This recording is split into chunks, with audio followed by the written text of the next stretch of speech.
Wari sapuna tabiribasingbu taramna okshabaga loinana lobirasi Amit Kumar Huidrombagi the bus stand wari asigi tara taret suba aruiba tangka lanthoiba safabada kuning na thili aduga tumin hairi ito mishina batare safaba kari sukumde tumin na yengli lanthoiba na hairiba wa adu fawa tadana yamna ngak na yengli adubo maina grang grang chakliba mi adudi siamgi matungda makut na lamna ka innarakli yengdun leirabadi kudong tiba soidan oiragani haiduna lanthoiba phuk haugatuna khonjel hauna lauraga manak aduda taramba chaitup ama paidun chensen kre mahakna lawba adu tabada siamsu mamai adu leithorakpa matamdadi oiramliba fivam aduda kimalladuna tusinduna tai adubo lanthoibana yamna thuna chelakpana utup aduna achakpa mi adugi makuk aduda thomkre adubo asiba mi adudi adum leng duna siangbu lamlakli maduda yararoi haiduna safabasu utup ama paidun chenthorklaga achakpa mi aduda thomi aduga makhoi ani changduna asiba mi adu mang aduda langsinkre mang aduda changsinduna yengba matamdasu ure manung aduda yamna chakna wana mai marak adu chakliba asiba mi singado madu yenglingai siam mafam adudagi nathoktuna chenge tawi adubo safabana mahaki maming palaga kaurakpa aduda siam chaplepi safabana baji siam tuminna leptuna akiba fauna leibadu uri lanthoibana baji di mafam sita kamdona siam lanthoibada amuk yeng safabada amuk yeng tawduna leiri amukasu makatana safabana hairi Habiyu baji aikoi di baji se yamna chinarake matang asi aikoi bu gyan talo natrabadi baji su aikoi su punna kudong tibi yai asumna hairakpa sidadi siam mamittagi mapi tapna sinthari aduga haukiba wari pumbadu sit nana lirai madu lirakpa matamda siam mara leibadi natte haibis khangai adubu asuk chawa crime amada chenaba asida kudong chaba ama laurage haibisi safabadi khalai asumna makhoi ohum mafam asidagi halakle siamsu mayum yauraduna mayumda changhore adubo mahakti siragadra hingkhigadra haiba khangjatri maramdi naha anisina khangkiba asina kari amuk oirakadagi haiba ngamdri kana su khangandana sathaba thabak amabu makhoina khangkiba asida matha hena sare aduga safabadi wakhal laksum tawba horle mahakna hairi itaw masidi aikoi anigi laibuk phaba haido oiradabani kamdona baji siam lesnagi mapani mahakna tawriba thabak asigi marumda aiga lesnagagi mari leinabadi araiba oirani aduga thajana nanga loinaba irai laina thoklani adu kamaina oiga tawribano ai tawge adugidi nang yengdamak yengu as itaw mathangsida kari su khangjadaba makhoi ani su chenalugumsida makhoi chenani haibana teme adu boba itaw ai madu kaya hina dong mandi nangbo ngasai amuktang oirasu thajaga wari sanani hai kitaine adu bodi madu gi tanjani aina nongonda piduise ngasai aina haidra punsi se tamba ngamba natena hayengdi aikoi ani gi khutta makhoi ani taradabani as itaw nangbo adu maina hainome aina haiti aikoi ani ga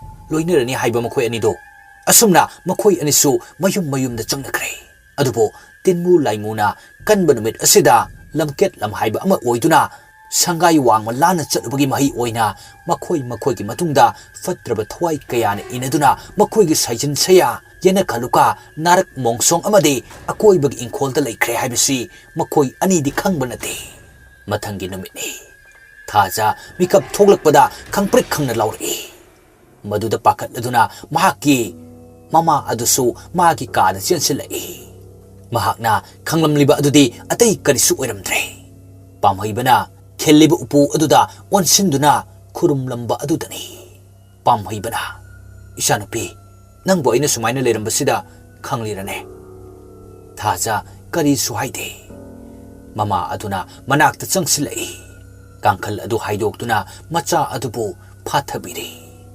binana moi mapa su angang khangnabo in tawradana maduda pamhaibadi nokle aduga pamhaiban hari aidi mafam sida leiba kuirena ꯇꯨꯃꯤꯟꯅ ꯂꯩꯕꯁꯨ ꯅꯠꯇꯦ ꯑꯩꯗꯤ ꯑꯩꯒꯤ ꯊꯕꯛ ꯀꯌꯥꯁꯤ ꯇꯧꯔꯤꯕꯅꯤ ꯏꯕꯦꯝꯃꯅ ꯃꯄꯥ ꯍꯦꯛ ꯆꯥꯅꯔꯨꯗꯅ ꯈꯪꯂꯤ ꯑꯣꯏꯔꯝꯅꯤ ꯕꯤꯅꯥꯅ ꯍꯥꯏ ꯑꯗꯨꯕꯨ ꯈꯔꯁꯨ ꯁꯥꯃꯤꯟ ꯄꯤꯕꯤꯅꯤꯗꯅ ꯑꯉꯥꯡ ꯍꯧꯒꯠꯂꯛꯂꯗꯤ ꯈꯪꯖꯅꯕ ꯄꯥꯝꯍꯩꯕꯅ ꯍꯣꯏꯁꯦ ꯍꯣꯏꯁꯦ ꯑꯩꯅ ꯁꯣꯏꯕꯅꯤ ꯑꯁꯤ ꯍꯥꯏꯗꯨꯅ ꯄꯥꯝꯍꯩꯕ ꯀꯥ ꯑꯗꯨꯗꯒꯤ ꯊꯣꯛꯈ꯭ꯔꯦ ꯃꯃꯥ ꯕꯤꯅꯥ ꯃꯆꯥ ꯊꯥꯖꯕꯨ ꯃꯃꯥꯏ ꯃꯃꯤꯠ ꯇꯩꯊꯣꯛꯄꯤꯗꯨꯅ ꯃꯅꯥꯛꯇ ꯐꯝꯂꯤ ꯑꯗꯨꯕꯨ ꯂꯩꯁꯅꯥꯗꯤ ꯎꯄꯨ ꯑꯗꯨꯗ ꯃꯨꯟꯅ ꯌꯦꯡꯂꯤ ꯎꯄꯨ ꯑꯗꯨ ꯍꯥꯟꯅꯒ ꯃꯥꯟꯅꯔꯝꯗ꯭ꯔꯦ ꯎꯄꯨꯒꯤ ꯈꯨꯠ ꯄꯥꯏꯐꯝ ꯑꯗꯨꯗ ꯂꯪ ꯑꯉꯥꯡꯕꯅ ꯌꯦꯠꯁꯤꯟꯕꯗꯨ ꯎꯔꯦ ꯃꯈꯥꯗꯅ ꯀꯦꯟꯗꯜ ꯙꯨꯛ ꯀꯠꯂꯤ ꯃꯗꯨ ꯎꯕꯗ ꯊꯥꯖ ꯍꯦꯟꯅ ꯉꯛꯂꯦ ꯑꯗꯨꯕꯨ ꯀꯔꯝꯅꯗꯤ ꯀꯃꯥꯏꯅ ꯍꯪꯂꯨꯅꯤ ꯑꯁꯤꯒꯤ ꯃꯇꯥꯡꯗ ꯐꯃꯨꯡꯗꯒꯤ ꯍꯧꯒꯠꯂꯛꯂꯕ ꯃꯇꯨꯡꯗ ꯃꯥꯡꯒꯣꯟꯗ ꯊꯣꯛꯂꯛꯏ ꯃꯇꯝ ꯑꯁꯤꯗꯁꯨ ꯍꯧꯔꯤꯕ ꯍꯩꯀ꯭ꯔꯦꯡ ꯄꯥꯝꯕꯤ ꯑꯗꯨꯗ ꯍꯦꯛ ꯃꯤꯠꯌꯦꯡ ꯇꯥꯔꯨꯔꯦ ꯎ ꯄꯥꯝꯕꯤ ꯑꯗꯨ ꯍꯦꯛ ꯌꯦꯡꯉꯨꯕꯗ ꯁ꯭ꯋꯥꯏ ꯍꯦꯛ ꯂꯥꯎꯏ ꯅꯨꯡꯁꯤꯠꯀꯤ ꯁꯥꯍꯨꯝꯗ ꯂꯤꯔꯤ ꯂꯤꯔꯤ ꯍꯥꯏꯔꯤꯕ ꯎꯅꯥꯁꯤꯡ ꯑꯗꯨꯁꯨ ꯃꯨꯟꯅ ꯌꯦꯡꯂꯛꯄꯗꯧꯅ ꯇꯧꯏ ꯇꯟꯖꯥ ꯑꯁꯤꯗ ꯐꯣꯟ ꯀꯣꯜ ꯑꯃꯨꯛ ꯂꯥꯛꯄꯗ ꯈꯪꯄ꯭ꯔꯦꯛ ꯈꯪꯏ ꯀꯣꯜ ꯑꯗꯨ ꯌꯦꯡꯉꯨꯕ ꯃꯇꯝꯗꯗꯤ ꯂꯩꯁꯅꯥꯒꯤ ꯀꯣꯜ ꯑꯣꯏꯔꯝꯂꯦ ꯂꯩꯁꯅꯥꯅ ꯏꯆꯦ ꯊꯥꯖ ꯇꯥꯏꯌꯦ ꯂꯩꯁꯅꯥ ꯑꯩꯈꯣꯏꯗ ꯑꯃꯨꯛꯇ ꯂꯥꯛꯀꯦꯔ ꯏꯆꯦ ꯂꯥꯛꯀꯦ ꯀꯩꯗꯧꯔꯒꯦ ꯂꯥꯛꯇ ꯂꯥꯛꯑꯣ ꯑꯩ ꯆꯤꯟꯌꯥ ꯑꯃꯨꯛꯇ ꯁꯦꯡꯈꯤꯒꯦ ꯑꯗꯨꯒ ꯂꯥꯛꯀꯦꯀꯣ ꯊꯥꯖ ꯉꯥꯏꯍꯥꯛꯇꯤ ꯈꯜꯂꯤ ꯀꯔꯤꯅꯣ ꯑꯌꯨꯛ ꯑꯉꯟꯕꯁꯤꯗ ꯂꯩꯁꯅꯥꯅ ꯍꯥꯏꯔꯛꯂꯤꯁꯦ ꯍꯥꯏꯗꯨꯅ ꯃꯍꯥꯛꯁꯨ ꯄ꯭ꯔꯞ ꯆꯤꯟꯌꯥ ꯁꯦꯡꯗꯣꯛꯂꯕ ꯃꯇꯨꯡꯗ ꯂꯩꯁꯅꯥꯒꯤ ꯃꯅꯥꯛꯇ ꯆꯠꯂꯦ ꯃꯍꯥꯛꯅ ꯆꯠꯂꯨꯕ ꯃꯇꯝ ꯑꯁꯤꯗꯗꯤ ꯃꯈꯣꯏꯒꯤ ꯃꯥꯡꯒꯣꯟꯗ ꯑꯃꯨꯇꯣꯝꯕꯤ ꯁ꯭ꯌꯥꯝ ꯑꯃꯗꯤ ꯂꯩꯁꯅꯥ ꯐꯝꯗꯨꯅ ꯂꯩꯔꯝꯃꯤ ꯃꯗꯨꯗ ꯊꯥꯖꯁꯨ ꯈꯪꯂꯦ ꯀꯔꯤꯅꯣꯃ ꯑꯔꯨꯕ ꯋꯥꯐꯝ ꯑꯃꯗꯤ ꯂꯩꯔꯦ ꯍꯥꯏꯕꯁꯦ ꯊꯥꯖꯅ ꯍꯥꯏ ꯂꯩꯁꯅꯥ ꯀꯩꯗꯧꯔꯒꯦ ꯏꯆꯦ ꯁꯤꯗ ꯐꯝꯃꯣ ꯂꯩꯁꯅꯥꯅ ꯊꯥꯖꯒꯤ ꯐꯝꯐꯝꯗꯨ ꯁꯦꯝꯕꯤꯗꯨꯅ ꯐꯝꯍꯜꯂꯤ ꯊꯥꯖꯅ ꯍꯥꯏꯔꯛꯏ ꯀꯩꯗꯧꯔꯒꯦ ꯏꯃꯥ ꯕꯕꯥ ꯁ꯭ꯌꯥꯝꯅ ꯏꯕꯦꯝꯃ ꯏꯄꯥꯁꯦ ꯀꯔꯤ ꯍꯥꯏꯒꯗꯕꯅꯣ ꯈꯪꯗ꯭ꯔꯦ ꯅꯕꯨꯡ ꯂꯣꯌꯥꯁꯨ ꯃꯤꯍꯥꯠꯄꯅꯤ ꯍꯥꯏꯗꯨꯅ ꯖꯦꯜꯗ ꯂꯩꯈ꯭ꯔꯦ ꯑꯗꯨꯒ ꯍꯧꯖꯤꯛꯅ ꯑꯃꯨꯛ ꯑꯩꯁꯨ ꯂꯩꯕ ꯇꯥꯔꯗ꯭ꯔꯥ ꯈꯪꯗꯦ ꯊꯥꯖꯅ ꯑꯗꯨꯕꯨ ꯕꯕꯥ ꯀꯔꯤꯅꯣ ꯀꯃꯥꯏꯅ ꯇꯧꯕꯅꯣ ꯍꯥꯏꯕꯗꯨꯗꯤ ꯑꯃꯨꯛꯇ ꯒ꯭ꯌꯥꯟ ꯇꯥꯍꯟꯕꯤꯌꯨ ꯑꯩꯕꯨ ꯂꯩꯁꯅꯥꯅ ꯍꯥꯏꯔꯛꯏ ꯏꯆꯦ ꯋꯥꯔꯤꯁꯦ ꯁꯨꯃꯥꯏꯅ ꯇꯧꯕꯅꯤ ꯉꯔꯥꯡ ꯅꯨꯃꯤꯗꯥꯡ ꯕꯕꯥꯁꯦ ꯑꯁꯨꯝꯅ ꯂꯩꯁꯅꯥꯅ ꯉꯔꯥꯡ ꯊꯣꯛꯈꯤꯕ ꯋꯥꯔꯤ ꯑꯗꯨ ꯁꯤꯠ ꯅꯥꯟꯅ ꯂꯤꯔꯦ ꯃꯗꯨ ꯂꯤꯕ ꯃꯇꯝꯗ ꯃꯃꯥ ꯑꯃꯨꯇꯣꯝꯕꯤꯗꯤ ꯅꯧꯍꯧꯅꯅ ꯇꯥꯕ ꯋꯥꯔꯤ ꯑꯣꯏꯕꯅꯤꯅ ꯄꯥꯈꯠꯅ ꯄꯪꯀꯞꯇ ꯀꯞꯂꯦ ꯑꯗꯨꯒ ꯑꯃꯨꯇꯣꯝꯕꯤꯅ ꯍꯥꯏꯔꯛꯏ ꯏꯁ ꯑꯩꯕꯨ ꯍꯧꯖꯤꯛ ꯀꯩꯗꯧꯗꯣꯏꯅꯣ ꯏꯆꯥ ꯐꯪꯉꯤ ꯖꯦꯜꯗ ꯂꯩꯍꯧꯔꯤꯕ ꯏꯃꯨꯡꯁꯤꯁꯨ ꯀꯥꯡꯈꯣꯡ ꯆꯥꯏꯔꯗꯧꯕ ꯁ꯭ꯌꯥꯝꯅ ꯑꯁ ꯃꯃꯥ ꯅꯪ ꯑꯃꯨꯛꯇꯗꯤ ꯉꯥꯏꯈꯣ ꯀꯨꯞꯅ ꯈꯟꯅꯁꯤꯅꯦ ꯅꯪꯕꯣ ꯃꯤ ꯑꯇꯩ ꯀꯅꯥꯝꯇ ꯀꯧꯗꯅ ꯏꯆꯥ ꯊꯥꯖꯒ ꯀꯧꯔꯒ ꯈꯟꯅꯔꯤꯁꯦ ꯑꯇꯩ ꯈꯪꯍꯟꯕ ꯌꯥꯗꯦ ꯍꯥꯏꯗꯨꯅ ꯇꯧꯔꯤꯕꯅꯤ ꯊꯥꯖꯅ ꯑꯗꯨ ꯕꯕꯥ ꯍꯣꯏꯅꯗꯤ ꯀꯔꯤ ꯇꯧꯁꯤꯒꯦ ꯍꯥꯏꯅꯗꯤ ꯈꯜꯂꯤꯒꯦ ꯍꯧꯖꯤꯛꯄꯣ ꯏꯕꯦꯝꯃ ꯑꯩꯁꯨ ꯍꯥꯏꯐꯝ ꯈꯪꯗ꯭ꯔꯦ ꯑꯩꯅ ꯈꯟꯖꯕ ꯄꯨꯝꯕꯁꯦ ꯑꯋꯥꯐꯝꯗ ꯍꯦꯛꯇ ꯇꯥꯏ ꯂꯩꯁꯅꯥꯅ ꯏꯆꯦ ꯁꯨꯃꯥꯏꯅ ꯇꯧꯔꯁꯤꯔꯥ ꯗꯥꯊꯣꯏꯕ ꯍꯣꯏꯗ ꯆꯠꯂꯒ ꯍꯥꯏꯖꯔꯨꯁꯤꯔꯥ ꯊꯥꯖꯅ ꯃꯗꯨ ꯌꯥꯕꯨꯗꯤ ꯌꯥꯏ ꯍꯥꯏꯕꯕꯨ ꯃꯤꯅꯗꯤ ꯋꯥ ꯃꯊꯛ ꯊꯪꯉꯛꯀꯅꯤ ꯑꯗꯨꯗꯤ ꯀꯅꯥꯅ ꯈꯪꯅꯤ ꯃꯣꯏꯗꯤ ꯑꯩꯈꯣꯏꯒꯨꯝꯕꯅꯤ ꯋꯥꯈꯜ ꯊꯦꯟꯕꯅꯤꯅ ꯉꯥꯏꯍꯥꯛꯀꯤ ꯑꯁꯥꯎꯕ ꯅꯨꯡꯉꯥꯏꯇꯕꯅ ꯃꯤꯒꯤ ꯅꯥꯀꯣꯡ ꯌꯧꯈ꯭ꯔꯗꯤ ꯐꯔꯛ ꯇꯥꯅꯤ ꯂꯩꯁꯅꯥꯅ ꯍꯥꯏ ꯑꯗꯨ ꯅꯠꯇꯕ ꯎꯄꯥꯏꯗꯤ ꯑꯇꯩ ꯑꯃꯠꯇ ꯂꯩꯇꯦ ꯊꯥꯖꯅ ꯑꯩ ꯈꯟꯈꯤꯒꯦ ꯑꯁꯨꯝꯅ ꯃꯈꯣꯏ ꯑꯍꯨꯝ ꯃꯔꯤ ꯑꯁꯤ ꯐꯅ ꯀꯨꯏꯅ ꯈꯟꯅ ꯅꯩꯅꯔꯦ ꯑꯗꯨꯒ ꯀꯣꯟꯅ ꯊꯪꯗ ꯌꯥꯅꯕ ꯑꯃꯒꯤ ꯃꯈꯥ ꯄꯣꯟꯅ ꯊꯥꯖ ꯃꯌꯨꯝꯗ ꯍꯜꯂꯛꯂꯦ ꯃꯍꯥꯛꯅ ꯃꯌꯨꯝꯗ ꯍꯜꯂꯛꯄ ꯃꯇꯝꯗꯗꯤ ꯃꯃꯥ ꯕꯤꯅꯥ ꯆꯥꯛ ꯊꯣꯡꯕ ꯍꯧꯔꯝꯂꯦ ꯃꯗꯨꯗ ꯃꯍꯥꯛꯁꯨ ꯆꯪꯁꯤꯟꯗꯨꯅ ꯉꯁꯤꯗꯤ ꯍꯪꯗꯗꯤ ꯍꯪꯂꯒꯦ ꯍꯥꯏꯕꯒꯤ ꯃꯇꯥꯒꯨꯝ ꯃꯅꯥꯛꯇ ꯆꯪꯁꯤꯟꯗꯨꯅ ꯐꯝꯊꯩ ꯏꯃꯥ ꯀꯩꯗꯧꯔꯒꯦ ꯕꯕꯥ ꯂꯩꯇꯕ꯭ꯔꯣ ꯏꯪꯈꯣꯜꯗ ꯑꯁꯣꯡꯕ ꯍꯥꯏꯗꯠꯂꯨꯅꯦꯅ ꯆꯠꯈꯤꯕꯅꯦ ꯑꯣ ꯊꯥꯖ ꯋꯥ ꯃꯈꯥ ꯇꯥꯗꯅ ꯇꯨꯃꯤꯟꯅ ꯐꯝꯗꯨꯅ ꯑꯗꯨꯃꯛ ꯂꯩ ꯉꯥꯏꯍꯥꯛ ꯐꯝꯂꯕ ꯃꯇꯨꯡ ꯑꯃꯨꯛꯀꯁꯨ ꯍꯧꯔꯛꯏ ꯏꯃꯥ ꯍꯥꯎꯅꯦ ꯀꯩꯗꯧꯔꯒꯦꯅꯦ ꯅꯪꯕꯣ ꯑꯩꯒꯤ ꯀꯥꯗ ꯂꯩꯔꯤꯕ ꯎꯄꯨꯁꯦ ꯀꯔꯤꯅꯣ ꯑꯗꯨꯗꯤ ꯅꯗꯧꯅ ꯁꯤꯖꯤꯟꯅꯔꯝꯕ ꯄꯣꯠꯆꯥꯛꯁꯤꯡꯅꯤ ꯍꯥꯏꯔꯗꯨꯗꯤ ꯑꯗꯨ ꯀꯃꯥꯏ ꯇꯧꯕ ꯄꯣꯠꯅꯣꯕ ꯂꯥꯏ ꯇꯤꯟꯒꯤꯅꯤ ꯑꯗꯨ ꯀꯃꯥꯏꯅ ꯇꯧꯕꯅꯣ ꯃꯌꯦꯛ ꯁꯦꯡꯅ ꯐꯖꯅ ꯑꯃꯨꯛꯇ ꯍꯥꯏꯔꯛꯑꯣꯕ ꯕꯤꯅꯥ ꯍꯥꯏꯗꯣꯛꯂꯣꯏꯁꯤꯔ ꯍꯥꯏꯅꯗꯤ ꯈꯜꯂꯝꯕꯅꯤ ꯑꯗꯨꯕꯨ ꯀꯩꯗꯧꯔꯨꯗꯒꯦ ꯂꯣꯠꯁꯤꯜꯂꯒ ꯊꯝꯃꯨꯗꯅ ꯍꯥꯏꯗꯨꯅ ꯍꯥꯏꯔꯛꯀꯦ ꯇꯧꯏ ꯕꯤꯅꯥꯅ ꯑꯁ ꯑꯣ ꯅꯣꯏ ꯅꯙꯧꯗꯣ ꯊꯥꯏꯅ ꯂꯥꯏ ꯁꯥꯟꯅꯔꯝꯃꯦꯌꯦ ꯑꯁꯤ ꯍꯥꯏꯔꯒ ꯑꯃꯨꯛꯁꯨ ꯍꯦꯛ ꯇꯣꯛꯈꯤꯒꯦ ꯇꯧꯏ ꯑꯗꯨꯕꯨ ꯊꯥꯖꯅ ꯇꯛꯃꯟꯕꯗꯒꯤ ꯋꯥꯔꯤ ꯑꯗꯨ ꯂꯤꯊꯣꯔꯛꯂꯦ ꯊꯥꯏꯅ ꯅꯙꯧꯅ ꯁꯤꯖꯤꯟꯅꯔꯝꯕ ꯄꯣꯠ ꯑꯗꯨꯒꯤ ꯃꯇꯨꯡ ꯅꯄꯨꯅ ꯑꯃꯨꯛ ꯃꯗꯨꯒꯤ ꯃꯇꯨꯡꯗ ꯅꯄꯥꯅ ꯑꯃꯨꯛ ꯁꯤꯖꯤꯟꯅꯔꯝꯕꯅꯤ ꯑꯗꯣ ꯇꯧꯍꯩꯗꯕ ꯎ ꯃꯥꯡꯒꯣꯜꯒꯤ ꯑꯣꯏꯕ ꯄꯣꯠꯂꯝꯁꯤꯡ ꯑꯣꯏꯕꯅꯤꯅ ꯁꯣꯛꯎ ꯄꯥꯏꯔꯨꯗꯅꯕ ꯍꯥꯏꯗꯨꯅ ꯎꯄꯨ ꯑꯁꯤ ꯆꯦꯠꯅ ꯍꯥꯞꯆꯤꯟꯗꯨꯅ ꯊꯝꯈ꯭ꯔꯤꯁꯤꯅꯤ ꯑꯗꯨꯒ ꯑꯁꯨꯛꯂꯕ ꯄꯣꯠꯁꯦ ꯑꯩꯒꯤ ꯀꯥꯗ ꯀꯃꯥꯏꯅ ꯊꯝꯂꯤꯅꯣ ꯍꯥꯟꯅ ꯅꯪꯒꯤ ꯀꯥ ꯑꯁꯤ ꯅꯄꯥꯅ ꯇꯨꯝꯂꯝꯕꯅꯤ ꯎꯄꯨ ꯑꯁꯤꯁꯨ ꯄꯣꯠ ꯆꯩ ꯑꯁꯤ ꯍꯦꯛ ꯍꯥꯞꯂꯨꯕꯗꯒꯤ ꯂꯦꯡ ꯑꯣꯠꯄ ꯌꯥꯗ꯭ꯔꯦꯗꯅ ꯅꯄꯥ ꯃꯊꯟꯇꯅ ꯁꯣꯛꯄ ꯄꯥꯏꯕ ꯌꯥꯔꯕꯁꯨ ꯑꯇꯩꯅ ꯌꯥꯗꯕꯅꯤꯅ ꯎꯄꯥꯏ ꯂꯩꯇꯗꯅ ꯑꯗꯨꯝ ꯈꯤꯟꯗꯨꯅ ꯂꯩꯔꯤꯁꯤꯅꯤ ꯑꯗꯣ ꯑꯩꯗꯤ ꯀꯤꯖꯩ ꯀꯥ ꯑꯃ ꯍꯣꯡꯗꯣꯛꯀꯦ ꯑꯁꯤꯗ ꯂꯩꯕ ꯉꯝꯃꯣꯏ ꯀꯤꯔꯨꯅꯨ ꯎꯄꯨꯗꯨꯗ ꯁꯣꯛꯂꯨꯅꯨ ꯀꯔꯤꯁꯨ ꯇꯧꯔꯣꯏ ꯑꯀꯤꯕ ꯍꯥꯏꯕꯁꯦ ꯌꯦꯛꯅꯕꯒꯤ ꯃꯄꯥꯡꯒꯜ ꯑꯣꯏꯈꯤꯒꯗꯧꯔꯤꯕꯅꯤ ꯑꯗꯣ ꯑꯩꯗꯤ ꯉꯝꯃꯣꯏ ꯍꯣꯏ ꯅꯪꯅ ꯅꯨꯡꯉꯥꯏꯇ꯭ꯔꯗꯤ ꯍꯦꯛ ꯍꯣꯡꯗꯣꯛꯇꯨꯉꯥꯏꯗꯅ ꯑꯗꯣ ꯀꯩꯅꯣꯝꯇꯒ ꯍꯪꯒꯦ ꯏꯃꯥ ꯀꯔꯤꯅꯣ ꯍꯟꯗꯛꯅ ꯗꯥꯂꯣꯌꯥꯗꯣ ꯃꯔꯥ ꯂꯩꯔꯝꯒꯗꯕ ꯃꯥꯟꯗꯦ ꯃꯔꯥ ꯂꯩꯔꯗꯨꯅ ꯐꯥꯈ꯭ꯔꯕ ꯖꯦꯜꯗ ꯊꯝꯈ꯭ꯔꯕ ꯃꯤ ꯑꯃꯕꯨ ꯃꯔꯥ ꯂꯩꯔꯝꯗꯧ ꯃꯥꯟꯗꯦ ꯍꯥꯏꯔꯤꯁꯤ ꯑꯣꯏꯕ ꯌꯥꯕ ꯋꯥ ꯅꯠꯇꯦꯃꯤ ꯑꯗꯣ ꯃꯥ ꯃꯔꯥ ꯂꯩꯔꯝꯒꯅꯤ ꯍꯥꯏꯕꯗꯤ ꯑꯩ ꯊꯥꯖꯗꯦ ꯑꯗꯨꯅ ꯅꯪꯅ ꯈꯟꯖꯕ ꯋꯥꯅꯤꯗꯅ ꯑꯗꯣ ꯕꯕꯥꯅ ꯈꯟꯕ ꯑꯃꯁꯨ ꯑꯩ ꯈꯪꯅꯤꯡꯉꯤ ꯑꯁꯤ ꯍꯥꯏꯔꯛꯄ ꯃꯇꯝ ꯑꯁꯤꯗꯗꯤ ꯕꯤꯅꯥ ꯆꯥꯛ ꯊꯣꯡꯉꯤꯕ ꯑꯗꯨ ꯆꯞ ꯂꯦꯞꯂꯒ ꯃꯆꯥꯅꯨꯄꯤ ꯑꯗꯨꯗ ꯌꯦꯡꯂꯛꯏ ꯃꯇꯝ ꯑꯗꯨꯗ ꯊꯥꯖꯅ ꯍꯥꯏꯅꯤꯡꯂꯤꯕ ꯈꯪꯅꯤꯡꯂꯤꯕ ꯄꯨꯝꯕꯗꯨ ꯕꯤꯅꯥꯅ ꯏꯔꯥꯏ ꯂꯥꯏꯅ ꯈꯪꯂꯦ ꯑꯃꯔꯣꯝꯗ ꯃꯍꯥꯛꯇꯤ ꯅꯨꯄꯤꯅꯤꯅ ꯅꯨꯄꯤꯒꯤ ꯑꯋꯥꯕꯁꯨ ꯆꯞ ꯆꯥꯅ ꯈꯪꯏ ꯃꯇꯝ ꯀꯨꯏꯅ ꯃꯆꯥ ꯌꯥꯎꯗꯕꯒꯤ ꯑꯋꯥꯕ ꯑꯁꯤ ꯅꯨꯄꯥꯗꯒꯤꯗꯤ ꯅꯨꯄꯤꯅ ꯍꯦꯟꯕꯒꯨꯝ ꯃꯉꯣꯟꯗꯁꯨ ꯐꯥꯎꯔꯤ ꯃꯗꯨꯅ ꯃꯔꯝ ꯑꯣꯏꯔꯒ ꯑꯌꯣꯛꯄ ꯃꯆꯥ ꯑꯣꯏꯔꯤꯕ ꯊꯥꯖꯅ ꯍꯥꯏꯕ ꯋꯥ ꯑꯁꯤꯗ ꯍꯤꯛꯇꯣꯛꯄ ꯉꯝꯂꯛꯇ꯭ꯔꯦ ꯑꯗꯨꯕꯨ ꯑꯁꯨꯝꯅ ꯃꯆꯥ ꯑꯗꯨꯗꯤ ꯊꯦꯝꯖꯤꯟꯕꯤꯔꯤ ꯏꯕꯦꯝꯃ ꯅꯪ ꯌꯥꯝꯅ ꯄꯪꯈꯟꯗ ꯈꯟꯖꯤꯟꯒꯅꯨ ꯈꯟꯖꯤꯟꯕ ꯅꯠꯇꯦ ꯑꯩꯒꯤꯁꯦ ꯈꯪꯅꯤꯡꯕꯩꯅꯦ ꯍꯣꯏ ꯐꯔꯦ ꯑꯗꯨꯕꯨ ꯑꯩ ꯅꯄꯥꯒꯤ ꯋꯥꯗꯤ ꯍꯥꯟꯅ ꯇꯥꯈꯤꯒꯦ ꯑꯗꯨꯒ ꯅꯄꯥꯒꯤ ꯃꯍꯩꯒꯤ ꯃꯇꯨꯡ ꯏꯟꯅ ꯀꯔꯤꯒꯨꯝꯕ ꯈꯔ ꯌꯦꯡꯕ ꯍꯥꯏꯕꯗꯨꯅꯤ ꯑꯁꯨꯝꯅ ꯍꯥꯏꯅꯕꯗꯒꯤ ꯊꯥꯖ ꯋꯥꯈꯜ ꯈꯖꯤꯛꯇꯪꯗꯤ ꯏꯪꯉꯤ ꯑꯗꯨꯕꯨ ꯁꯣꯝꯗꯅ ꯂꯩꯁꯅꯥꯒꯤ ꯏꯃꯨꯡ ꯑꯋꯥꯐꯝꯗ ꯇꯥꯒꯗꯧꯔꯦ ꯍꯥꯏꯕꯗꯨꯒꯤ ꯋꯥꯈꯜꯅꯁꯨ ꯎꯡꯂꯤ ꯅꯨꯡꯊꯤꯜ ꯅꯨꯃꯤꯠ ꯆꯞ ꯌꯨꯡꯂꯛꯄ ꯃꯇꯝꯅꯤ ꯊꯥꯖ ꯃꯍꯥꯛꯀꯤ ꯐꯃꯨꯡ ꯑꯗꯨꯗ ꯍꯤꯞꯂꯤ ꯑꯗꯨꯒ ꯎꯄꯨ ꯑꯗꯨꯕꯨ ꯃꯨꯟꯅ ꯌꯦꯡꯂꯤ ꯎꯄꯨ ꯑꯗꯨꯒꯤ ꯈꯨꯠ ꯄꯥꯏꯐꯝꯗ ꯌꯦꯠꯂꯤꯕ ꯂꯪ ꯑꯉꯥꯡꯕ ꯃꯈꯥꯗ ꯗꯨꯛ ꯀꯦꯟꯗꯜ ꯊꯥꯂꯝꯕꯒꯤ ꯃꯐꯝ ꯃꯨꯟꯅ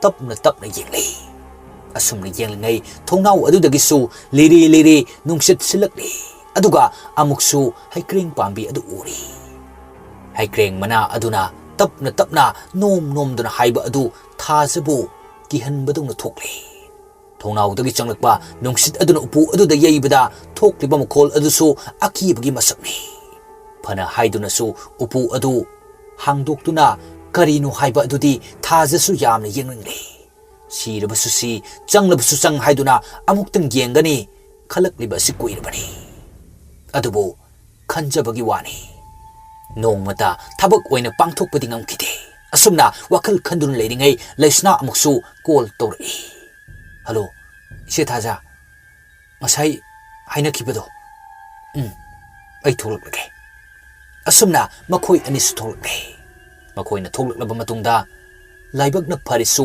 ꯂꯟꯊꯣꯏꯕ ꯂꯝꯕꯤꯗ ꯂꯥꯛꯇꯨꯅ ꯂꯩꯔꯝꯃꯤ ꯂꯟꯊꯣꯏꯕꯅ ꯃꯈꯣꯏꯕꯨ ꯎꯕ ꯃꯇꯝꯗ ꯋꯥꯈꯜꯗꯤ ꯅꯨꯡꯉꯥꯏꯖꯔꯤ ꯑꯗꯨꯕꯨ ꯃꯥꯏꯊꯣꯡꯗꯗꯤ ꯏꯀꯥꯏꯔꯞ ꯇꯧꯕꯁꯨ ꯐꯥꯎꯔꯤ ꯑꯗꯨꯒ ꯂꯩꯁꯅꯥ ꯑꯃꯗꯤ ꯊꯥꯖꯅꯁꯨ ꯃꯍꯥꯛꯄꯨ ꯎꯕꯗ ꯎꯄꯥꯏ ꯂꯩꯇ꯭ꯔꯦ ꯍꯥꯏꯗꯨꯅ ꯄ꯭ꯔꯞ ꯆꯪꯁꯤꯜꯂꯛꯏ ꯃꯈꯣꯏꯅ ꯆꯪꯁꯤꯜꯂꯛꯄ ꯎꯕꯗ ꯅꯨꯄꯥ ꯑꯣꯏꯖꯔꯕꯁꯨ ꯂꯟꯊꯣꯏꯕ ꯃꯐꯝ ꯃꯔꯥꯡ ꯈꯪꯗꯅ ꯃꯤꯄꯥꯏ ꯍꯧꯔꯦ ꯊꯤꯅꯕꯨ ꯉꯥꯡꯂꯛꯀꯗ꯭ꯔꯥ ꯅꯠꯇ꯭ꯔꯒ ꯀꯔꯤ ꯍꯥꯏꯔꯛꯀꯗꯣꯏꯅꯣ ꯈꯟꯕꯗ ꯂꯟꯊꯣꯏꯕ ꯃꯈꯣꯡ ꯑꯗꯨ ꯊꯥꯡꯕ ꯊꯣꯛꯇ꯭ꯔꯦ ꯊꯥꯖꯅ ꯍꯥꯏꯔꯛꯏ ꯗꯥꯊꯣꯏꯕ ꯊꯥꯖꯅ ꯃꯁꯥꯃꯛꯅ ꯑꯁꯨꯝꯅ ꯀꯧꯔꯛꯄ ꯑꯁꯤꯗꯗꯤ ꯂꯟꯊꯣꯏꯕ ꯊꯥꯖꯕꯒꯤ ꯋꯥꯡꯃꯗ ꯂꯩꯈ꯭ꯔꯦ ꯑꯁꯨꯛ ꯀꯨꯏꯕꯁꯤ ꯃꯉꯣꯟꯗ ꯑꯁꯨꯝꯅ ꯑꯃꯨꯛꯇ ꯀꯧꯔꯛꯇ꯭ꯔꯤꯕꯅꯤ ꯑꯗꯨꯕꯨ ꯉꯁꯤꯗꯤ ꯇꯥꯔꯦ ꯗꯥꯊꯣꯏꯕ ꯀꯩꯅꯣ ꯃꯤꯅ ꯀꯧꯔꯒ ꯈꯨꯝꯗ꯭ꯔꯤꯗꯤ ꯀꯔꯤꯕꯣ ꯍꯥꯎ ꯋꯥ ꯑꯃꯇ ꯍꯥꯏꯒꯦ ꯉꯥꯛꯇ ꯉꯥꯏ ꯌꯥꯗꯣꯏꯔꯣ ꯌꯥꯅꯤꯌꯦ ꯑꯗꯣ ꯅꯪ ꯂꯥꯟꯅꯗꯤ ꯂꯧꯅꯨꯀꯣ ꯂꯧꯔꯣꯏꯗ ꯉꯔꯥꯡ ꯂꯩꯁꯅꯥꯒꯤ ꯃꯄꯥꯒ ꯅꯣꯏꯒ ꯊꯦꯡꯅꯕ꯭ꯔꯣ ꯂꯟꯊꯣꯏꯕ ꯋꯥ ꯑꯗꯨ ꯇꯥꯕꯗ ꯂꯩꯁꯅꯥꯗ ꯐꯠ ꯌꯦꯡꯉꯤ Laisnadi look thadun lerami. Madu ubada Laisnadu mathwai nungai tre khangle. Thengnaye. Ado kamaina tawduino. Kaino kamaina tawduino de. Laisna su moi ima baba su patha sabdu lo hore. Kari hi sariba. Noina ohoba aduda mi atai su khangkradi awafamda tarani haiduna. Adugiro nangna aige wari sananinge hairse. Thaza amadi Laisna aroiba upai asisu mangladra haiduna lanthoibada munna yengduna leiri. Adubo lanthoiba aduk hakna fataba midi nate. Nokphet tawna misum haiba wangang amana makhoi anige pukningba phathara lanthoibana. Adugi oiradi kasuma tha sarunada. Haidi thaza mi haibase soidaba ngamanati. Soigi yauna soibadudi ai khangdre. Adubo khanghaudana soikiba adudi kari sukaidabra khale. Adugi sumathakta baji syamna tawramlibado aiti amaromda amuksu phai haina khalibani. Aduna kamaina soirurbasu maralgi matung ina sumthoknaba honajarambado adune aina nungaijarise. Adu kamaina wakal chawthokhandoino. Noigise aina wakal phathabiu siro. Mahaki wahi adu Laisnadi ikairi. Adubo lanthoibadi karisu khandana icham chamna hangbani. Icham chamna hanglabasu ataba makhoi anidi tapna tapna ikairakle. Makhoi ikaire haibasisu khanglakpadagi lanthoiba wa adu semtorai. Aina haidi aina urure thengnarure. Adu aidi kaimta khande. Adu sumatakta mi khwaidawna sabeng su ngangjadabanina karisu aina mingonda hairudabu leiti. Aduna karisu khaluno hayo. Ko Laisna lanthoibana asumna hek themlakpa asida wakal khitangdi pai. Adubo kanana khangni. Migi machin menba ngamba nate. Aduna pukningdi irum lumdri. Maduna maram oiraga Laisna handakti wangang lakle. Laisna na. Ado da sapabadi kamai toba. Lanthoiban hari. Nangmaga wari sanaga hariro. Haide. Masu khangi haiduda mana kari amu khalamdoino sine. Adudi maga wari sanaro. Aduga khanglanidana. Mana sunanga wari sananingbani. Ai ikaida. Ikairuno. Kaigi ikaidoino. Afafata tanabadabo. Aina suphajanati haige haibo. Ado nasana haiba haibasinati aina pauthang chatpa haibasiga yam khenaidena. Adui wanida. Makhoigi wari aduda thajana wa adum samjilai. Hoise. Pare. Aikhoi magasu wari sanarake. Ado ma husik yumda leitabro. Leiramgani. Ai kauruge ngairamo. Asi haiduna lanthoiba mahaki marup adu kauba chatkre. Makhoi anisu tingak yengnaduna leiri. Aduga Laisnan hari. Ai gyan tadre deise. Mana giri ta ingai mathaksida dasa amana maram oiraga magi yarakta tadawrabra khangthi. Adumaina sukhanuda.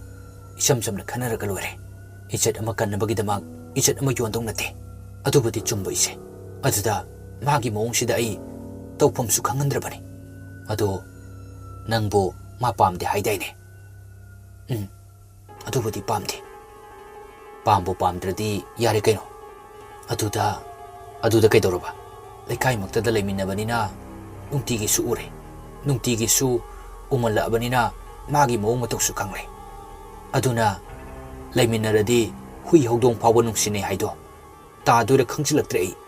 Magi wakal khandanabadi yam kana honajabani. Thaza magi wahi aduda khangle. Madudi Laisnana safababu sugnung nungsidabamakti nate. Adubo laikaigi machal mabung oinaruba kaubana hekta maning tambasu ngamdabani haibase. Adubo karamnadi insiluni. Nupi haibasidi palefam laiba nate. Panthungni haiduna thungluba mafam adusu tamba ngamba nate. Sargagi laikolni khanna changluraga noroki kom oirambasu kayani. Maduna maram oiraga kanagumbi amagi punsibo hekta mafam marang khangdana mayon chumbibasu thajanati pamlamde. Asumna khanaringai lanthoiba amadi safaba thoglakle. Safabadi pamjaba kaubanina harauna monda nungaina thoglakle. Adubo somda Laisnadi ma ubada leiba yadre. Safabana. Laisna chak charaklabro. Kari insangno. Samthong. लन थोइबना लेसना करिनोमा नंग नोइदा साफबदा हाइनेदो हाइरुदना लेसना मंगोंद गिद एक नमसिलक बसिददी लेसना हुमांग मपी हेन कारकले अदुबो चेनब यारोइदबा लानफम अमा ओइबनिना तपना हाइबा हौरकले लेसना ना दा साफबा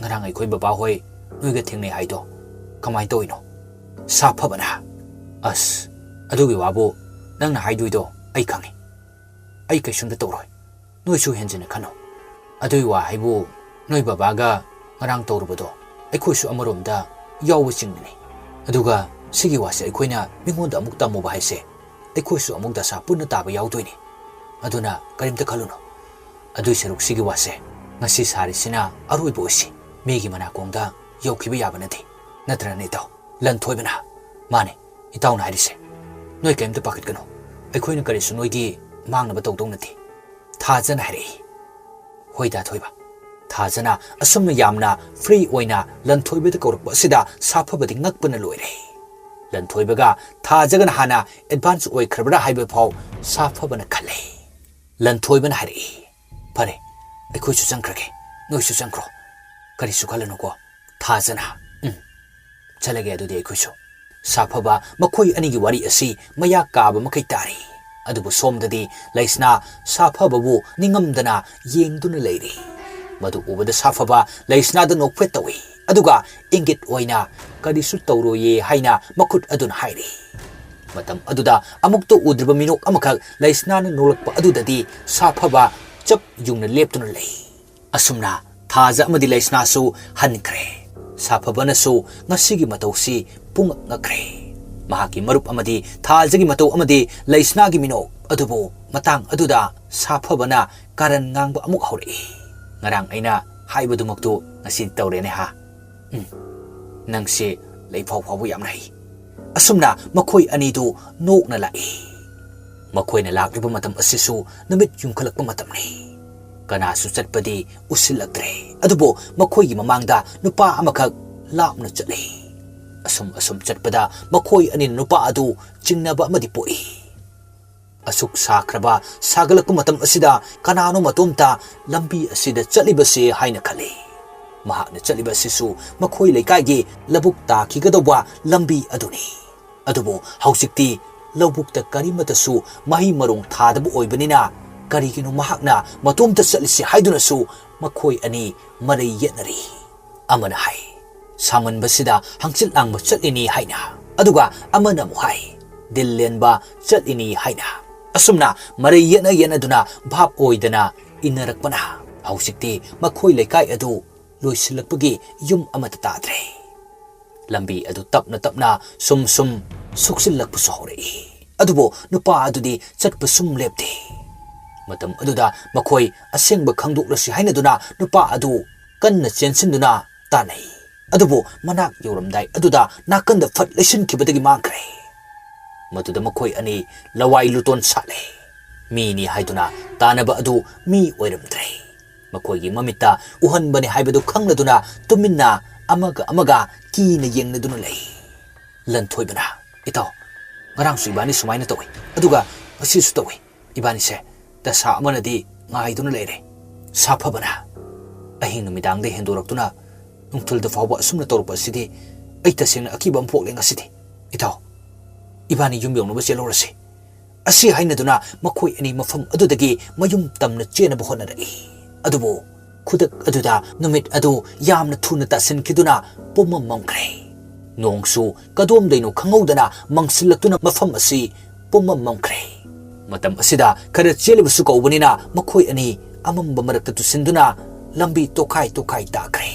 amana amabu kaunarabasu amatta tanadre matam aduda akiba khonjel kayana makhoi anibo kihallakpada kireduna kappa phawu yaure adubo makhoi na kapliba si kana sutabidre ngai hak leraga lanthoibana koilaw lorpa adu safaba sutare safabana makhol adu tarakpada makhoi gi leikaida sangsinge tawa matam aduda lanthoibagi khonjel amuk sumangkre takidre matam aduda safabagi tungdagi mahaki makhong animakta karigumba amana kanna pasilak laga khangching chingbada leimaida mamai adu yesinduna tai maduda mahak mamai ni sinkhibagi gyan mangli tawre adumna tawringai mahakna mamit khara pangthoruptuna koilei leiduna yengmakpada mahaki akoibada mi kharana koisinduna mahakpu laikan nabiba adu mahaksu mami samiyoi urami adubo thangnaba mikupta gyan adum takidre